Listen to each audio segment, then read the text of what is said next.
Hello అండి, అందరికీ నమస్తే అండి. Welcome back. ఇక పిల్లలు వెళ్ళిపోయిన తర్వాత కొంచెం ఇడ్లీ పిండి ఉంటే అది కొంచెం మైదా పిండి వేసి పునుగులు వేసుకుందామని చెప్పేసి ఇక పిండిలో అయితే నేను కొంచెం మైదా పిండి, కొంచెం గోధుమ పిండి, సోడా ఉప్పు, కొంచెం జీలకర్ర వేసి కలిపి అక్కడ పెట్టుకున్నానండి.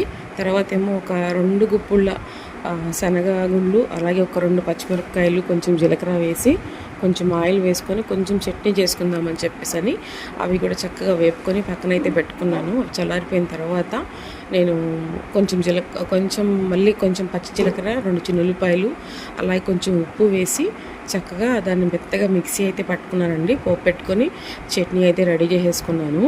అలాగే స్టవ్ వెలిగించేసుకొని చక్కగా బాండీ వేడైన తర్వాత మన పునుగులకి సరిపోయేంత క్వాంటిటీలో ఆయిల్ అయితే వేసేసుకొని ఆయిల్ బాగా హీట్ అయిన తర్వాత చేత్తో బాగా పిండిని రబ్ చేసుకోవాలండి.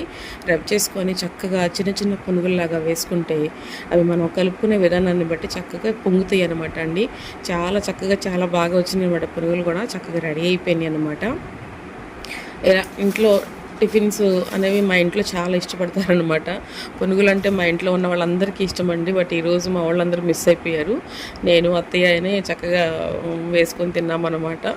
ఇక రెడీ అయిపోయిన తర్వాత వేగిపోయిన పునుగుల్ని చక్కగా ఒక మంచి బౌల్లోకి తీసేసుకొని చట్నీ కూడా ముందే రెడీ చేసేసుకున్నాను కాబట్టి చక్కగా నేను అత్తయ్య ఇద్దరు రెడీ చేసేసుకొని పెట్టేసేసుకొని తినేసామన్నమాట.